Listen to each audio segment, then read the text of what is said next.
ہمارے چینل کو سبسکرائب کریں اور بیل آئیکن کے بٹن کو دبائیں۔ الجزائر سے تعلق رکھنے والی نامور اور عرب دنیا کی مقبول ترین اینکر اور صحافی ختیجہ بن قنا اپنے دورہ امریکہ کے بارے میں بتاتی ہے کہ وہ ایک سپر اسٹور میں شاپنگ کے بعد کاؤنٹر پر ادائیگی کے لیے اپنی باری کی منتظر تھیں کہ اسی دوران ایک باحجاب مسلمان خاتون ایک بڑا بکس کھینچتے ہوئے داخل ہو گئیں۔ بکس غالباً گھاس کاٹنے والی مشین کا تھا۔ خاتون کے چہرے پر تھکاوٹ کے آثار نمایاں تھے۔ خاتون کیشیئر ملازمہ کے پاس چلی گئی اور بڑے ادب کے ساتھ کہنے لگی کہ وہ کل یہ مشین آپ سے دیگر اشیاء کے ساتھ $500 کی خرید کر لے گئی تھی۔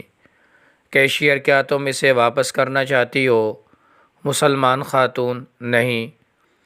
کیشیئر ملازمہ: کیا آپ نے کسی دوسرے اسٹور پر اس سے کم قیمت میں فروخت ہوتے دیکھا ہے؟ تو ہماری پالیسی آپ کو بقیہ اماؤنٹ دینے کی بھی ہے، مگر اس کے لیے آپ کو دوسرے اسٹور کی قیمت کا ثبوت دکھانا ہوگا۔ مسلمان خاتون کہنے لگی کہ نہ یہ اور نہ وہ، بلکہ میں نے کل آپ سے دیگر اشیاء کے ساتھ یہ مشین خریدی تھی جس کی ادائیگی کریڈٹ کارڈ کے ذریعے کر دی گئی تھی۔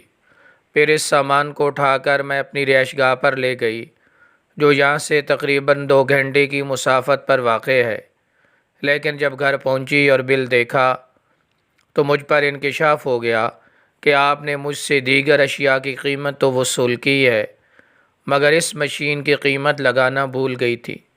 یہ سنتی ہی کیشیئر اٹھ کر خاتون سے گلے لگانے لگی اور آنکھوں میں اترتے آنسوں کو جذب کرنے کی کوشش کرتے ہوئے جذبات سے معمور لہجے میں کہنے لگی کہ پھر کس چیز نے آپ کو 4 گھنٹے کی مسافت طے کرنے اور ملازمت سے چھٹی لینے پر مجبور کر دیا؟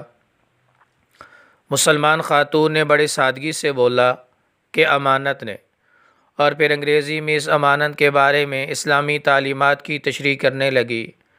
یہ سن کر ملازمہ اٹھ کر شیشے کے کیبن میں بیٹھی ہوئی مینیجر خاتون کے پاس گئیں۔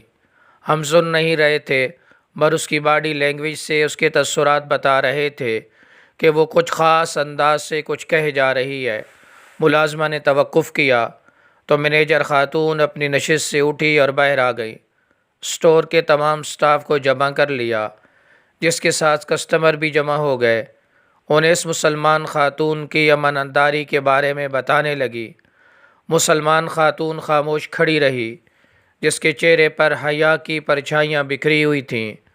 یہ سننے کے بعد سٹاف نے مسلمان خاتون سے اسلام میں امانت اور دیانتداری کے بابت سوال کیے جس کے جوابات اس نے بڑے نپے تلے انداز میں دینی نصوص کی روشنی میں دے دیے۔ مینیجر خاتون نے مسلمان خاتون کو مشین گفٹ کرنے کی پیشکش کر دی جسے انہوں نے بڑی خوش اسلوبی کے ساتھ رد کرتے ہوئے کہا کہ اس کے لیے مشین سے زیادہ اہمیت ثواب کی ہے۔ وہ قیمت کی ادائیگی کر کے شکریہ ادا کرنے کے ساتھ اسٹور سے نکل گئیں۔ اس واقعے کو سپر اسٹور میں موجود درجنوں کسٹمر نے بھی دیکھا جو حجاب پہنے ایک دل آویز مسکراہٹ اور ایمانی قوت کے حالے میں گھری ہوئی سپر اسٹور سے نکل کر رخصت ہونے والی خاتون کو بڑی حیرت سے دیکھ رہے تھے۔ ختیجہ بن قنا کہتی ہیں کہ یہ سن اور دیکھ کر اپنے مسلمان ہونے پر بڑا فخر محسوس ہوا۔